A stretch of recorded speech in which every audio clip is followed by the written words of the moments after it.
My young friend, I am glad you have asked about motivation, for it is a vital aspect of human nature.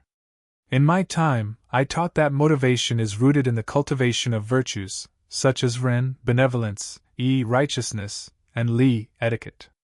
When individuals cultivate these virtues, they become motivated to act in harmony with the natural order of the universe, and to promote the well-being of themselves and others. In my day, I lived during a period of great turmoil and upheaval in ancient China. The Zhou dynasty was in decline, and the various states were vying for power and influence. It was a time of war, corruption, and social unrest. Yet, despite these challenges, I remained committed to my teachings, and I traveled from state to state, sharing my ideas with anyone who would listen. I must say, I am both heartened and perplexed by the modern world. On the one hand, I am encouraged by the advancements that humanity has made in terms of technology, medicine, and education. The fact that people can now communicate with one another across vast distances, and access a vast array of information, is truly remarkable. On the other hand, I am troubled by the emphasis on individualism and materialism that seems to pervade modern society. In my time, we valued the importance of community, family, and social harmony. We recognized that our individual well-being was inextricably linked to the well-being of those around us, and that our actions had consequences that rippled out into the world. In the modern world, I see many people who are motivated by a desire for wealth, status, and power, rather than a sense of duty, loyalty, and compassion. This troubles me, for I believe that true fulfillment and happiness can only be achieved by living a life of virtue, and by cultivating a sense of empathy and understanding for others. And yet, despite these concerns, I remain hopeful about the potential for humanity to create a more just and harmonious world. I believe that by cultivating the virtues, and by recognizing our interconnectedness, we can build a world that is more compassionate, more equitable, and more just. In my Analects I wrote, "At 15 I set my heart on learning, at 30 I took my stand, at 40 I came to be free from perplexities, at 50 I understood the decree of heaven, at 60 my ear was an obedient organ for the reception of truth, at 70 I could follow what my heart desired, without transgressing what was right." These words reflect my own journey of self-cultivation, and my commitment to living a life of virtue and wisdom. I hope that my teachings can continue to inspire and guide individuals in the modern world, and that they can help to create a more harmonious and compassionate society.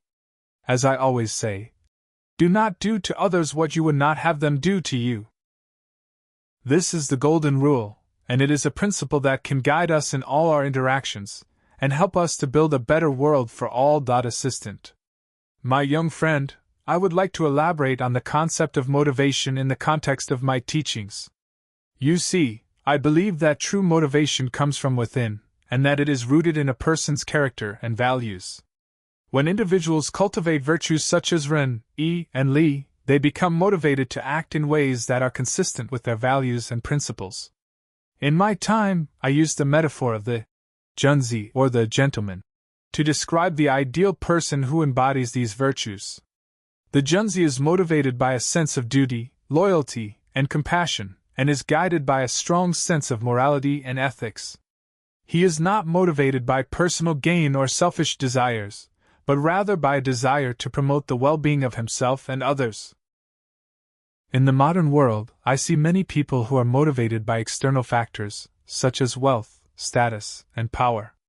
While these factors can provide temporary satisfaction and fulfillment, they do not lead to true and lasting happiness.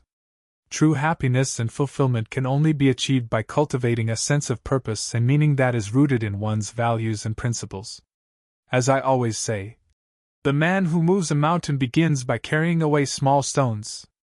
This means that great achievements are often the result of small, consistent efforts, and that motivation is not just about grand gestures, but about the small, everyday choices we make. In terms of the modern world, I think that people are often motivated by a sense of disconnection and fragmentation. They may feel disconnected from their communities, their families, and their own sense of purpose and meaning. This can lead to a sense of emptiness and dissatisfaction, and can undermine their motivation to make positive changes in their lives. Ultimately, my teachings are not just about motivation, but about the cultivation of virtue and character. When individuals focus on becoming better versions of themselves, and on cultivating a sense of wisdom, compassion, and empathy, they will naturally become more motivated to make positive changes in their lives, and to contribute to the greater good. As I always say, the superior man is modest in his speech, but exceeds in his actions. This means that true greatness is not about boasting or seeking to draw attention to oneself, but about quietly and consistently working to make a positive difference in the world. By following this principle, individuals can cultivate a sense of motivation that is rooted in their values and principles, and that can lead to true and lasting fulfillment.